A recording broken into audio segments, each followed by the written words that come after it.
Assalamualaikum warahmatullahi wabarakatuh. Alhamdulillahi rabbil alamin.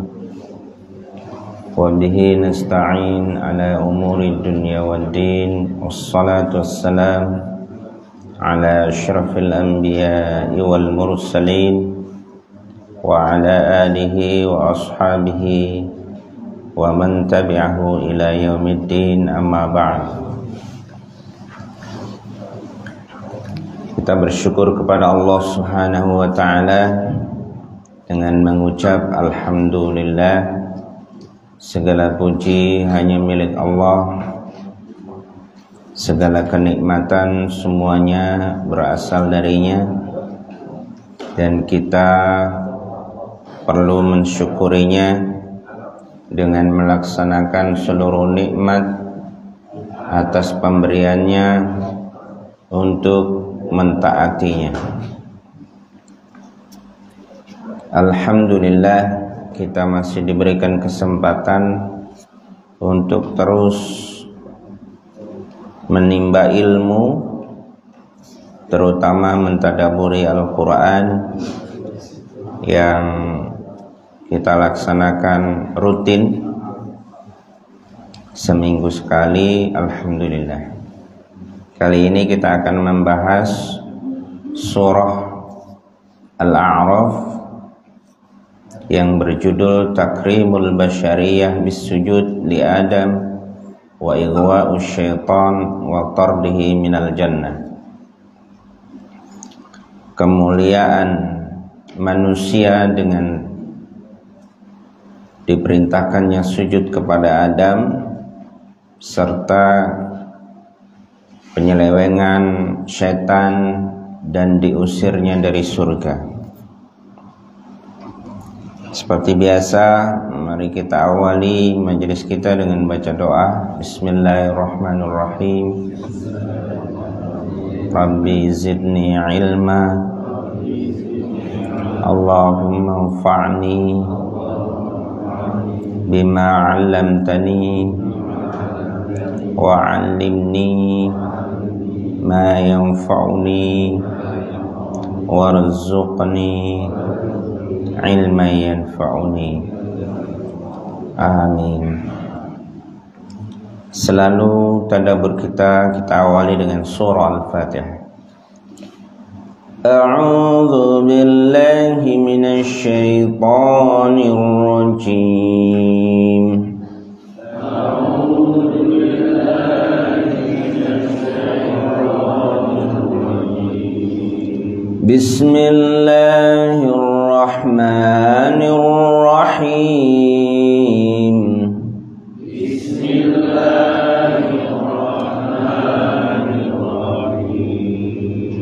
Alhamdulillahi rabbil alamin. Alhamdulillahi rabbil alamin. Ar-Rahmanir Rahim. Ar-Rahmanir Rahim. Maliki yaumiddin.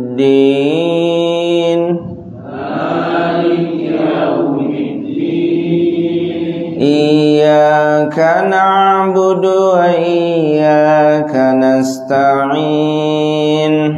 Iyyaka na'budu wa iyyaka nasta'in. Ihdinas siratal mustaqim. Ihdinas siratal mustaqim. Siratal ladzina an'amta 'alaihim. Siratal ladzina an'amta 'alaihim. Ghairil maghdubi 'alaihim waladdallin.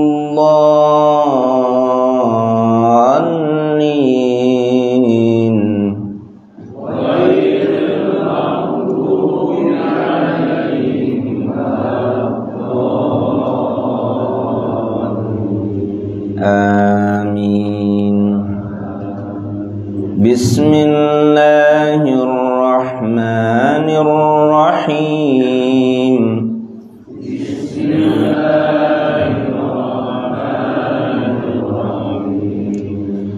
Qala fahbit minha fama yakunu laka an tatakabbaru fiha.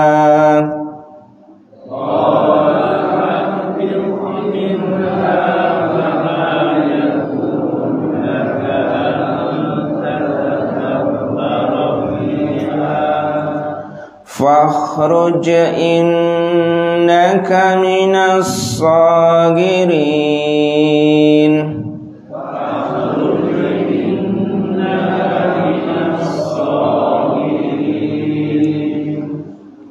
Qala anzirni ila yaumi yub'atsun.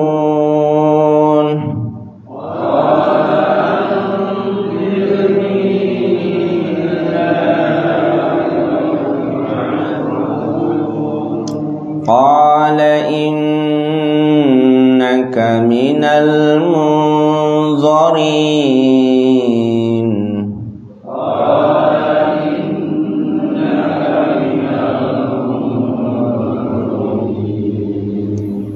Qala fabima aghwaytani la'aq'udanna lahum siratakal mustaqim.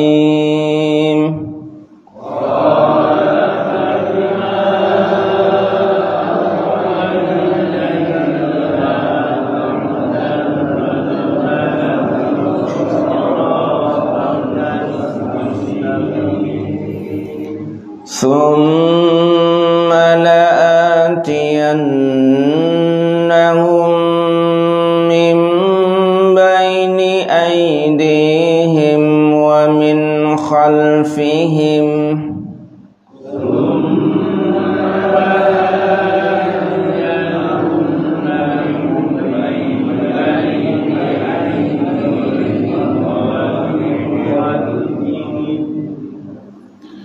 Wa an aymanihim wa an syama'ilihim wa la tajidu aktsarahum syakirin.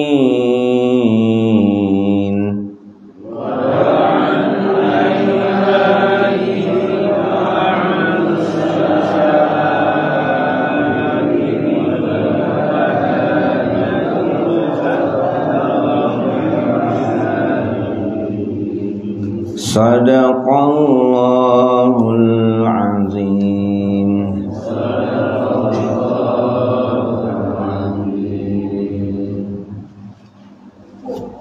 Kita artikan langsung. Bismillahirrahmanirrahim. Qala, Allah berfirman, fahbita, maka turunlah, minha, dari surga, fama yakunu laka, maka tidak pantas bagimu, an tatakabbara, akanlah kamu sombong, fiha, di dalamnya. Fakhruj, maka keluarlah, innaka, sesungguhnya engkau, minas sagirin, dari makhluk yang hina. Qala, setan berkata, anzirni, tangguhkanlah aku, ila yaumi yub'atsun, sampai hari kebangkitan. Qala, Allah menjawab, innaka, sesungguhnya kamu, minal munzarin, termasuk yang ditangguhkan. Qala, setan berkata, fabima, maka demi apa-apa, aghwaytani, yang engkau sesatkan padaku, la aq'udanna, aku akan memastikan, la aq'udanna, aku akan memalingkan, lahum, pada mereka, sirataka, dari jalanmu, al-mustaqim, yang lurus. Summa, kemudian, la'atiyannahum, pasti aku akan datangi mereka, min baini aidihim, dari hadapan mereka, wa min khalfihim, dan dari belakang mereka, wa an aimanihim, dari sebelah kanan mereka, wa an syama'ilihim, dan dari sebelah kiri mereka. Wala tajidu, dan engkau tidak mendapati, aktsarahum, mayoritas mereka, syakirin, orang-orang yang bersyukur. Baik, kalau kita artikan langsung,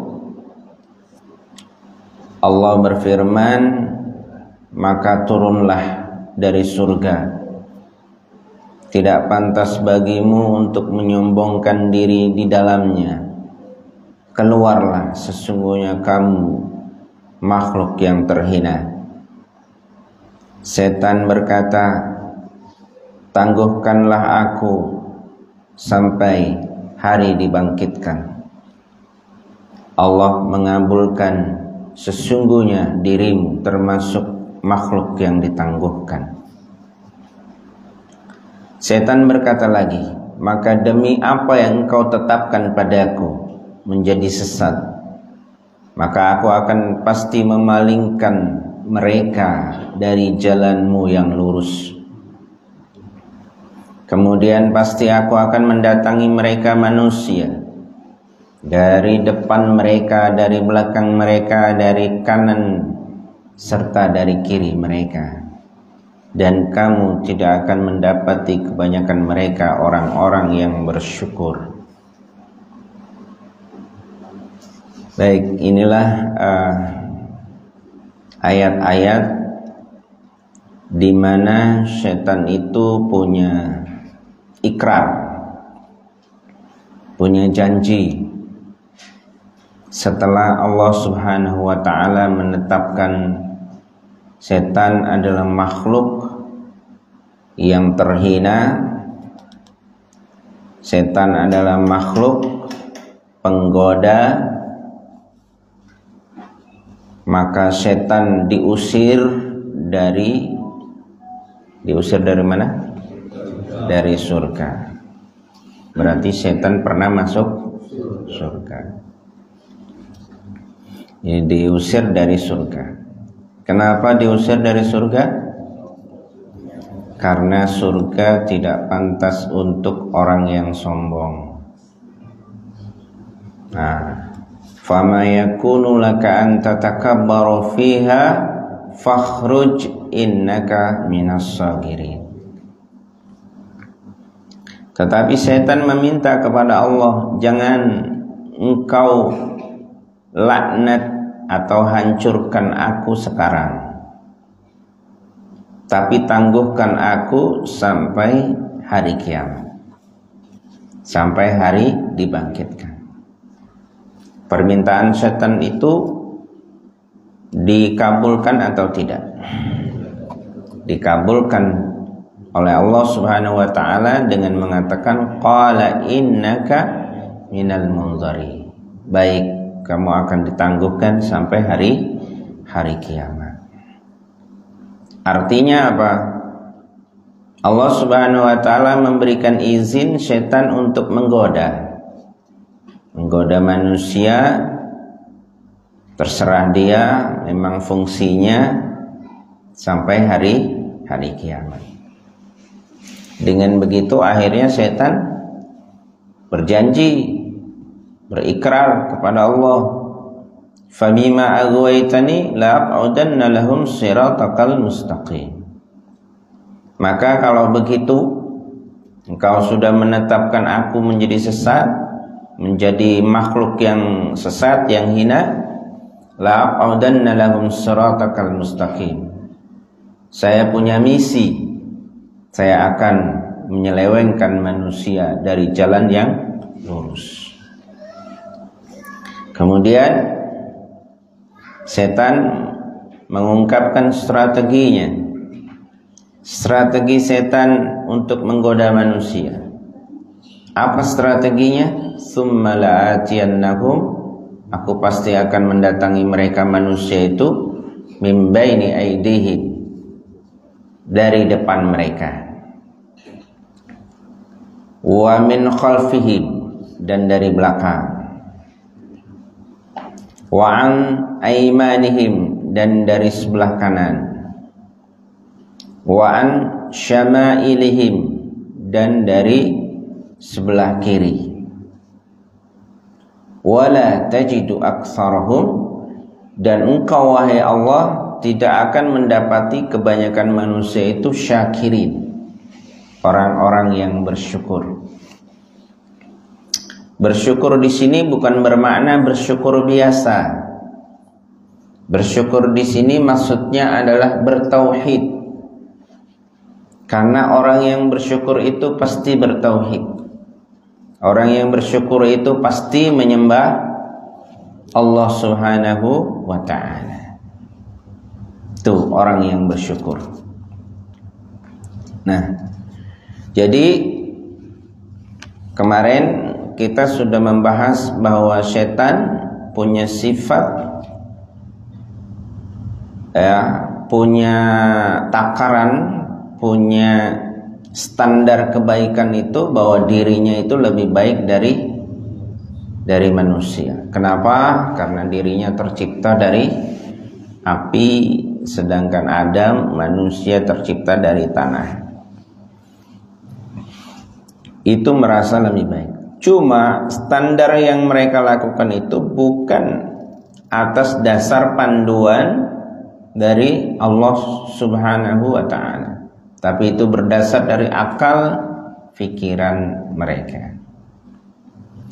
Jadi setelah itu, setelah Allah Subhanahu wa ta'ala menobatkan dirinya menjadi makhluk yang terhina, maka dia diusir dari surga, kemudian minta tangguh sampai hari kiamat.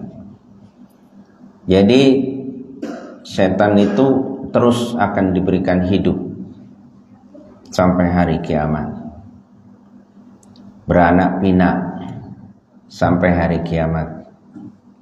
Nah, sedangkan kita manusia diberikan waktu hidupnya sebentar, sementara setan diberikan waktu hidupnya panjang sampai hari kiamat. Maka kalau setan masuk dalam tubuh manusia, kadang-kadang bisa komunikasi, dia akan menceritakan peristiwa-peristiwa masa lalu, peristiwa-peristiwa zaman Belanda. Nah, diceritakan sama dia, ya kan, zaman dulu diceritakan. Nah, itu karena memang dia punya usia yang begitu panjang.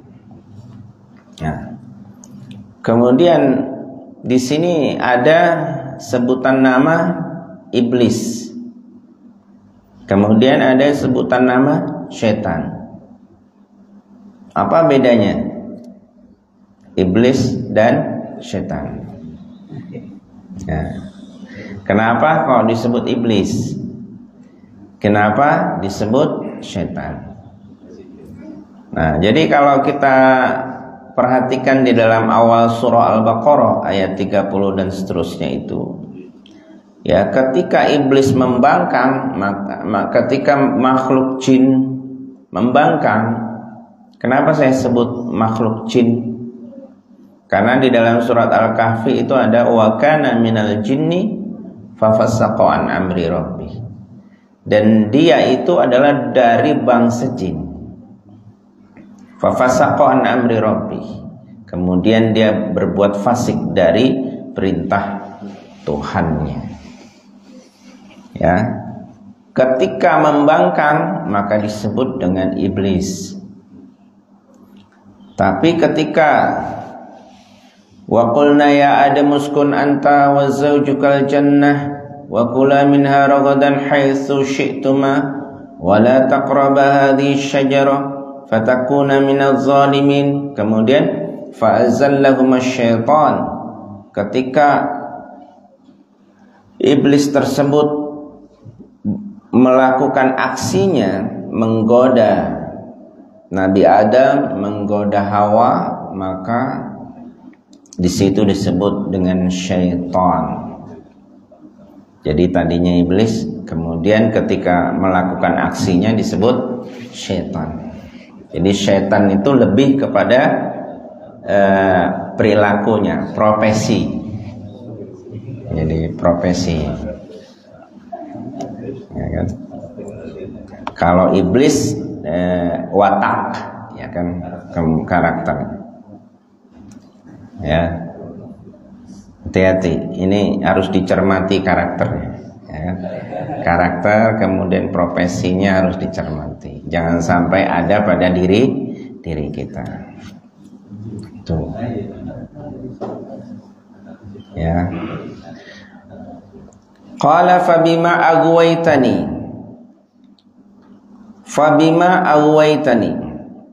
Di situ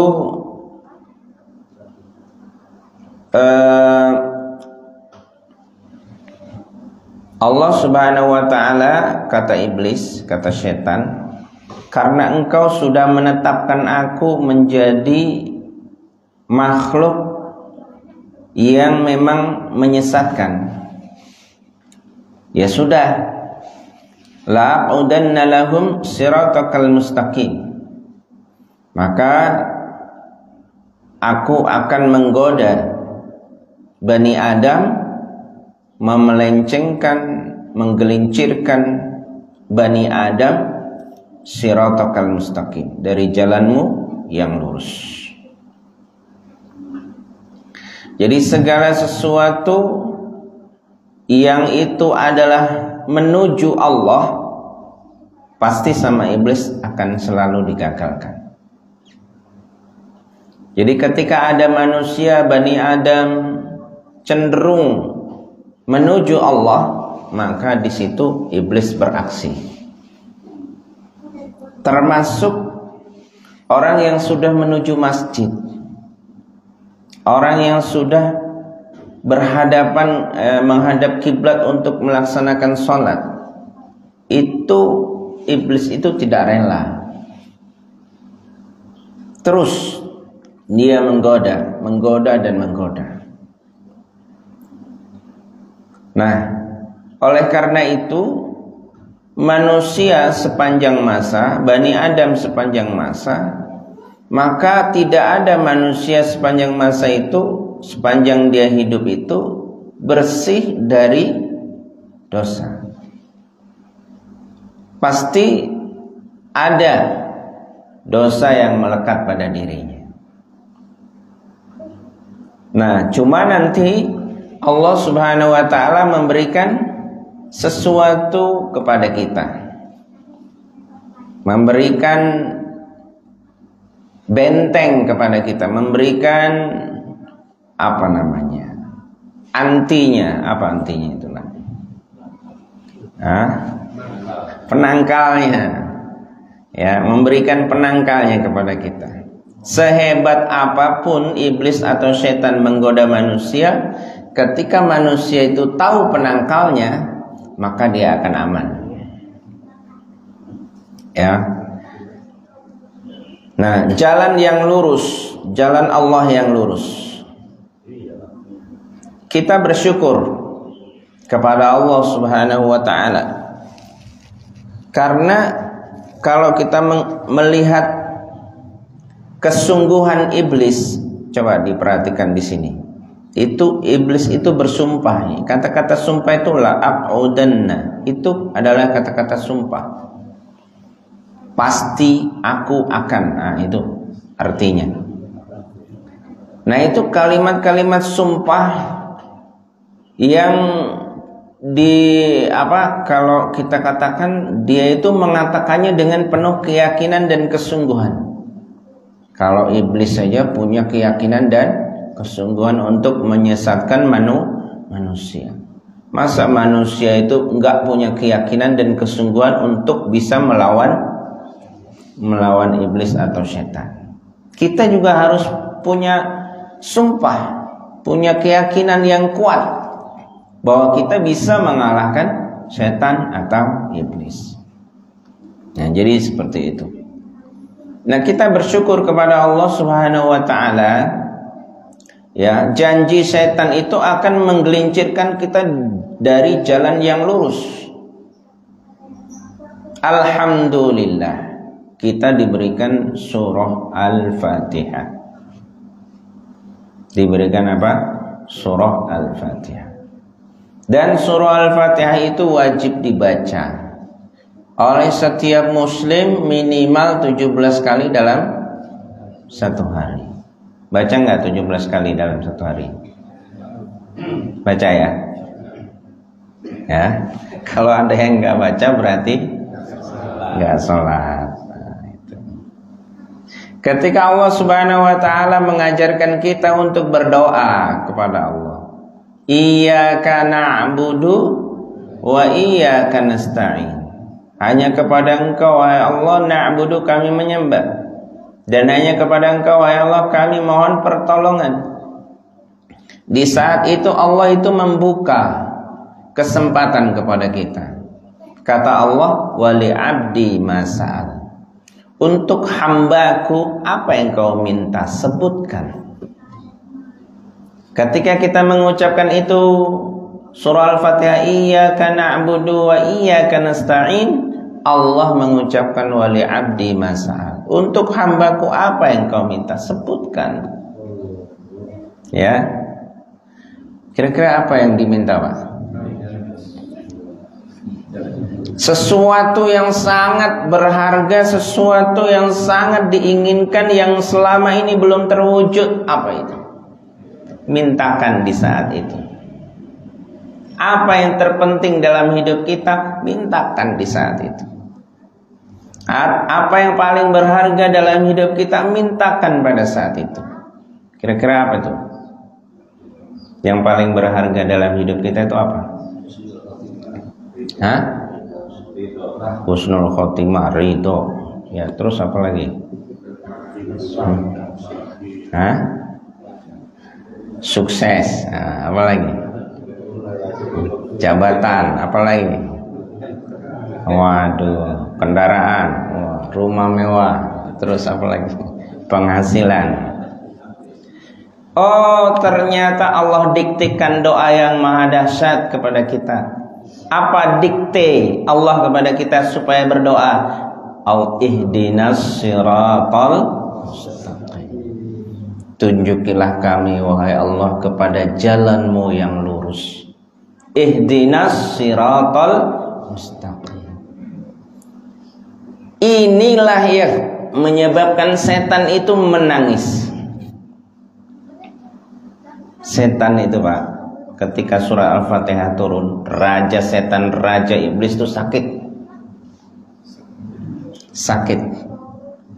Ditengok sama pengikut-pengikutnya, rakyatnya. Kenapa Tuhan kok sakit, menggigil begitu? Kalian nggak tahu, ada satu surat yang maha hebat. yang membuat badanku ini menggigil. Apa itu? Surah Al-Fatihah yang diturunkan kepada manusia. Ketika surat ini turun, saya kayaknya nggak ada harapan menang. Ketika surat ini turun, saya kayaknya nggak ada harapan menang. Sudah pesimis, putus asa. Kalau cuman quick count mah nggak apa-apa. Kalau surat Al-Fatihah ini, ya. Nah, itu menggigil, Pak. Setan itu menggigil. Nah, ini insya Allah diceritakan dalam Ihya Ulumuddin, ya. Jadi seperti itu. Nah, itu hebatnya surah Al-Fatihah. Maka kalau kita meninggalkan sholat itu rugi, ya. Meninggalkan sholat itu bahaya. Jadi kita ikrar kita, perlindungan kita itu seolah-olah lepas. Maka orang yang mudah digoda setan itu diantaranya orang yang bolong-bolong sholatnya, ya, sampai diruqyah segala macam, ya.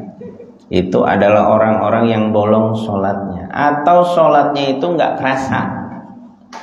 Jadi dia sholat itu gerakan doang, senam aja, senam. Ya, begitu selesai sudah, hatinya tidak tersentuh. Hatinya itu tidak merasakan apa-apa setelah sholat. Nah, ini bisa digoda oleh setan. Kita tahu ada hadis yang begitu panjang. Rasulullah SAW menyampaikan nanti suatu saat ada sekelompok besar dari umatku itu yang masuk surga tanpa hisab. Jumlahnya berapa? 70.000. Kurang lebih 70.000. Sahabat bertanya, penasaran, ya Rasulullah, karakternya seperti apa mereka yang masuk surga tanpa hisab? Masuk surga tanpa hisab ini, Pak, timbangan lewat, ya, audit lewat, nggak diaudit lagi, nggak, ya, tanpa hisab, langsung. Karena apa? Karena sudah, oh begitu, ada tandanya, dia masuk gitu. Ya, apa ciri-cirinya? Ciri-cirinya hum la yastarqun. Mereka itu tidak pernah minta diruqyah. Tidak pernah minta diruqyah. Kenapa kok begitu? Ya, karena tauhidnya sudah begitu kuat. Dia merasa hanya Allah yang bisa melindungi dirinya. Nggak perlu yang begitu-begitu lagi. Saya langsung munajat sama Allah. Saya percaya Allah bersama diriku. Wah, itu berarti kan ketauhidan, kekuatan tauhid. Nah, jadi itu. Jadi di sini letaknya. Ya. Nah, kemudian setan berjanji kepada kita, berjanji kepada Allah akan menggoda manusia itu dari berbagai penjuru. Summa la'atiyannahum min baini aydihim wa min khalfihim wa an aymanihim wa an syama'ilihim. Baik, kita bersyukur kepada Allah Subhanahu wa ta'ala. Allah sudah memberikan penangkal kepada kita. Kata Imam Nawawi Al-Bantani Tanara di dalam kitabnya Maraqil Ubudiyah, yang itu adalah syarah dari Bidayah wal Hidayah yang ditulis oleh Abu Hamid Al-Ghazali.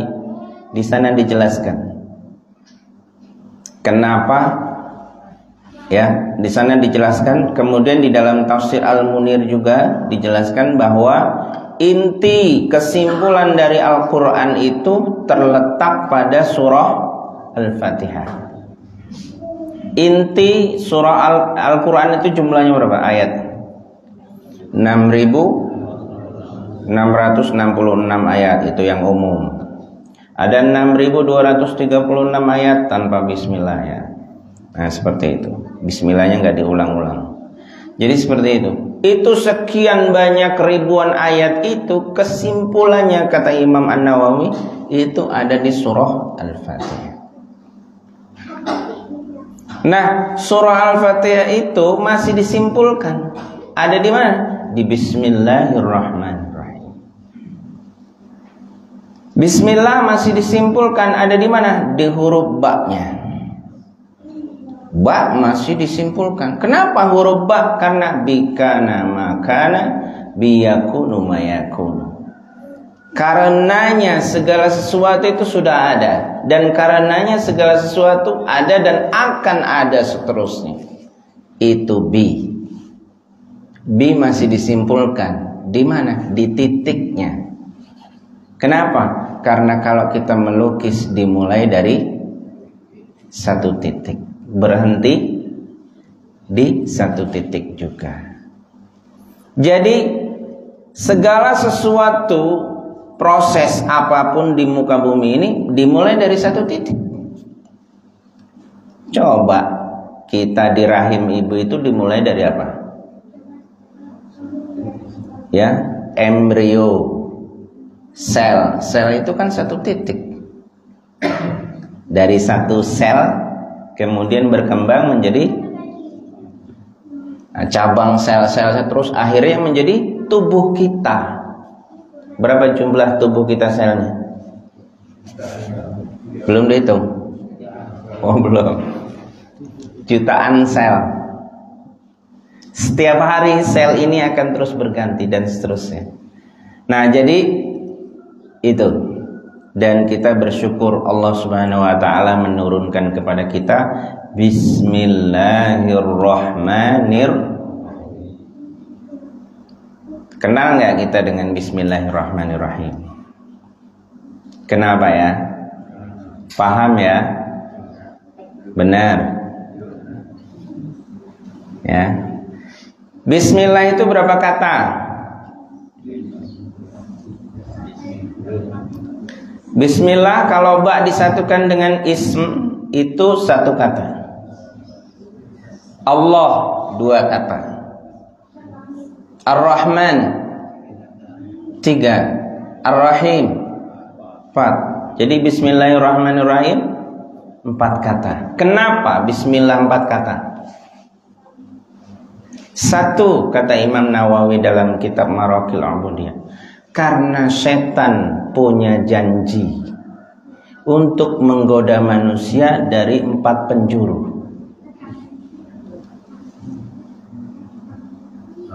Karena setan punya janji menggoda manusia dari 4 penjuru. Min baini aidihim wa min khalfihim wa an aymanihim wa an syama'ilihim. Berarti dengan bismillah ketika kita hayati tertutup, terbentengi. Itu kuncinya Pak. Saya kasih tahu sekarang. Kenapa Bismillahirrahmanirrahim tulisan ba dan isminya itu nyambung? Coba kita perhatikan dalam surat Al-Alaq. Iqra bismi rabbika. Perhatikan tulisannya. Di situ tidak nyambung Kak, Pak. Ba dengan isminya itu tidak nyambung. Dia ada alif berdiri. Tapi kenapa bismillah itu nyambung ba sama ismillah? Para ulama memaknai itu apa? Memaknai bismillah itu harus melekat dalam setiap aktivitas kita, setiap detiknya, setiap menitnya, setiap harinya. Itu kita nggak boleh lepas dari bismillah, nama Allah. Jika bukan karena bismillah Pak, kita itu musyrik. Kalau kita sakit puyeng, pening, sakit kepala, kita beli apa? Bodrek. Terus ketika kita mau minum bodrek, kita mengatakan di situ, saya minum bodrek ini, kemudian setelah itu saya sembuh. Apalagi yang udah biasa minum bodrek, betul nggak? Wah, saya ini habis minum ini sembuh. Berarti yang menyembuhkan apa? Bodrek. Syirik nggak itu? Syirik. Kita lagi lapar, perutnya keroncongan, kemudian ada makanan. Nah, kita berpikir di situ, ini saya makan, setelah ini saya kenyang. Berarti yang membuat kita kenyang apa? Makanan. Musyrik lagi nggak? Musyrik. Punya anak, kita suruh sekolah, suruh kuliah tinggi-tinggi, supaya apa? Supaya dapat pekerjaan. Berarti dapatnya pekerjaan itu karena sekolah. Syirik lagi nggak? Untung ada bismillah. Sebelum kita minum obat, memang kita punya pikiran seperti itu, tapi kita sebelum minum bismillah. Berarti nggak jadi itu syiriknya. Karena kita menyebut nama Allah. Artinya apa? Artinya benar, bodrek itu bisa menyembuhkan, tapi kesembuhan itu berasal dari Allah, dengan izin Allah Subhanahu wa ta'ala. Makanya kalau lain anak juga pakai bismillah, Pak. Jangan lupa. Ya, pakai bismillah. Bapak-bapak juga kalau mau sedekah sama ibunya itu harus baca. Sering sedekah nggak Pak sama ibunya?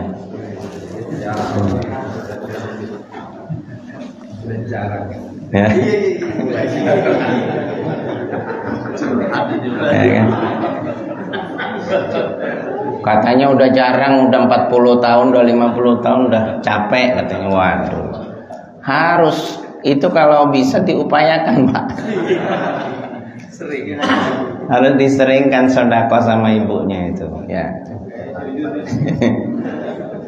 Itu ibadah. Bukan hanya sekedar main-main, ibadah. Dan harus baca bismillah. Kenapa bismillah 4 kata? Kata Imam An-Nawawi, karena setan itu karakter penggodanya 4 waktu. Ya, ada godaan secara zahir, secara nyata. Ada godaan secara batin. Ada godaan siang, ada godaan malam. Ya, kalau secara zahir, godaan setan secara zahir itu kita bisa penangkalnya apa? Penangkalnya surat Qul a'udzu birabbil falaq. Itu penangkal setan, godaan setan secara zahir, makhluk yang nyata. Nah, setan yang secara zahir itu biasanya sudah bentuk manusia gitu. Kelihatan orangnya, matanya 2, ya kan? Kalau ngomong tuh manis, mempesona dan seterusnya. Wah, ini bahaya ini. Ya. Kalau godaan setan dalam bentuk batin itu kita dikasih bekal qul a'udzu birabbin nas alladzi yuwaswisu fi sudurin nas. Was-was di dalam hati. Coba kalau kita was-was kan gak enak tidur, makan gak enak, apalagi sholat. Ya, makan aja gak enak, apalagi sholat. Apalagi sedekah, waduh lebih gak enak lagi. Mending. Nah, ini kalau sudah was-was setan itu masuk, itu begitu Pak. Maka kita harus peka. Kalau kita merasa begitu, taubat, astagfirullah, istighfar kita kepada Allah. Kemudian kita baca surat yang tadi, Qul a'udzu birabbil falaq, Qul a'udzu birabbin nas. Kemudian tauhidnya dibekali dengan Qul huwallahu ahad, Allahus samad. Dan itu zikir pagi, siang dan seterusnya. Itu benteng kita. Jadi Allah mengungkapkan musuh kita begitu berat, tapi Allah Subhanahu wa ta'ala mengungkapkan juga, memberikan juga penangkalnya. Ya, sudah diberikan penangkal, kemudian diturunkan nabi, diturunkan rasul, diturunkan kitab pula, kemudian didatangkan guru juga, ustadznya didatangkan. Kurang apa coba? Kurang apa? Mestinya kalau kata Imam Malik, al-ilmu yu'ta wa la ya'ti. Ilmu itu didatangi, bukan mendatangi. Jadi kalau cara Imam Malik itu, bapak-bapak harus datang ke rumah saya. Jadi bukan saya yang suruh datang ke sini. Kalau menurut Imam Malik itu, ya, waktu itu di kekuasaan Harun ar-Rasyid. Ketika Harun ar-Rasyid seorang khalifah yang dia begitu taat kepada Allah, dan dia ingin Imam Malik itu bisa mengajarkan hadis, mengajarkan agama ke istananya. Datanglah utusan dari Harun ar-Rasyid. Kemudian kata Imam Malik, al-ilmu yu'ta wa la ya'ti. Ilmu itu didatangi, bukan saya suruh datang ke istana, bukan.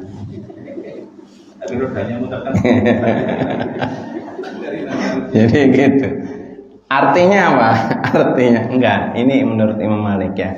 Tapi kalau kita ikuti zaman sekarang Imam Malik ini, waduh, agama ini bisa berhenti.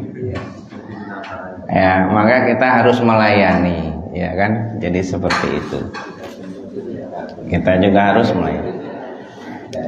Nah, kalau saya prinsipnya salak, ya salak. Man salaka thariqan yaltamisu fihi ilman sahadallahu lahu thariqan ilal jannah. Saya kesini bukan mengajar, saya kesini belajar.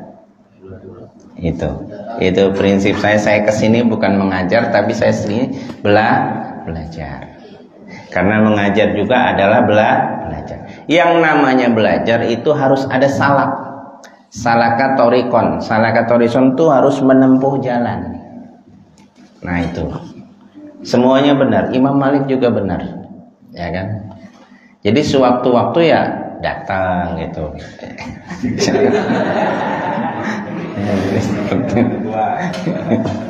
Jadi seperti itu. Baik. Jadi itu jamaah sekalian, alhamdulillah kita sudah tahu bagaimana tipu daya syaitan, prinsip-prinsipnya, teknik-tekniknya. Tapi kita juga sudah dibekali apa tadi? Penangkal-penangkalnya, dan insya Allah kita akan aman ketika kita menggunakan penangkal-penangkal tersebut. Kemudian intinya adalah tauhid kepada Allah Subhanahu wa ta'ala. Demikian apa yang bisa saya sampaikan, kurang dan lebihnya saya mohon maaf. Kita tutup dengan baca doa. Bismillahirrahmanirrahim. Subhanakallahumma wa bihamdika asyhadu an la ilaha illa anta astaghfiruka wa atubu ilaik. Kurang dan lebihnya saya mohon maaf. Assalamualaikum warahmatullahi wabarakatuh.